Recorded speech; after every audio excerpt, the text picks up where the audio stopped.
প্রামাণিক বলছিল কুচবিহারের মিটিং থেকে কি শুকটাবাড়ি হলো কুচবিহার শহরের ওপারে বাংলাদেশি একটা নতুন তৈরি হচ্ছে আগামী দিনকার কুচবিহার শহরের উপরে একটা খাতরা মসজিদ হচ্ছে। এই সম্বন্ধে আপনি কি বলবেন? নিশীথ প্রামাণিক ভারতীয় না বাংলাদেশি, এটা নিয়ে সংসদে আজ থেকে 4 বছর আগে একটা বিতর্ক হয়েছিল। আসামের রাজ্যসভার সাংসদ রিপুন বোরা প্রধানমন্ত্রীকে চিঠি লিখে এবং পার্লামেন্টে তিনি প্রশ্নটি উত্থাপন করেন যে নিশীথ প্রামাণিকের নাগরিকত্ব নিয়ে তিনি প্রশ্ন তোলেন যে তিনি নাকি বাংলাদেশের মানুষ।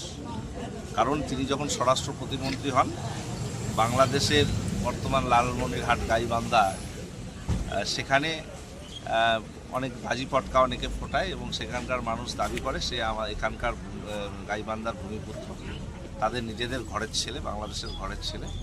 তারা ভারতের স্বরাষ্ট্র প্রতিমন্ত্রী হয়েছে, তারা বাংলাদেশের মানুষ আনন্দিত। তো সেই বিষয়ে এই বিষয়টি তখন আমাদের সামনে আসে যে আদতে তিনি তাহলে কি বাংলাদেশি। এটা আমাদের প্রশ্ন নয়, এখানে রিপুন বোরা রাজ্যসভার সাংসদ তিনি প্রশ্ন করেছিলেন, এটা নিয়ে পার্লামেন্টে বিতর্ক হয়েছিল, কিন্তু সেটার যে উত্তর কি আমরা নিশীথ প্রামাণিকের মুখে কোনোভাবে তার সদুত্তর আমরা পাইনি। এটা নিয়ে কোনো বিবৃতি পার্লামেন্টও আমরা শুনিনি।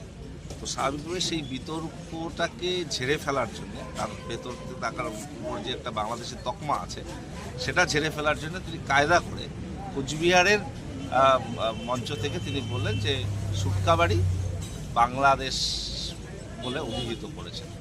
আসলে এটা আমাদের জেলার লজ্জা, আমাদের রাজ্যের লজ্জা, আমাদের দেশের লজ্জা। একজন দেশের যিনি স্বরাষ্ট্র প্রতিমন্ত্রী ছিলেন, সাংসদ ছিলেন, তিনি এই ধরনের মন্তব্য করে আসলে আমাদের দেশকে অপমান করছে, আমাদের সংবিধানকে অপমান করছে। আমরা এর প্রতিবাদ জানাচ্ছি এবং আমাদের দলের পক্ষ থেকে বিভিন্ন থানায় তার বিরুদ্ধে এফআইআর করা হয়েছে।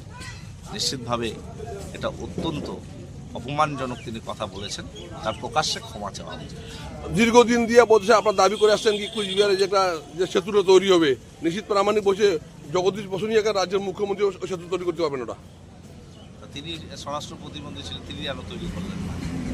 তিনি কেন উদ্যোগ নিলেন? তিনি এতদিন থেকে কি কাজ করেছেন? ওই একটা স্পোর্টস হাব করার কথা ছিল, সেটাও তো করতে পারেননি, কোনো কাজই করতে পারেননি, শুধু বড় বড় কথা বলেছেন। সুতরাং তিনি যত কথা কম বলবেন তত ভালো। ধন্যবাদ।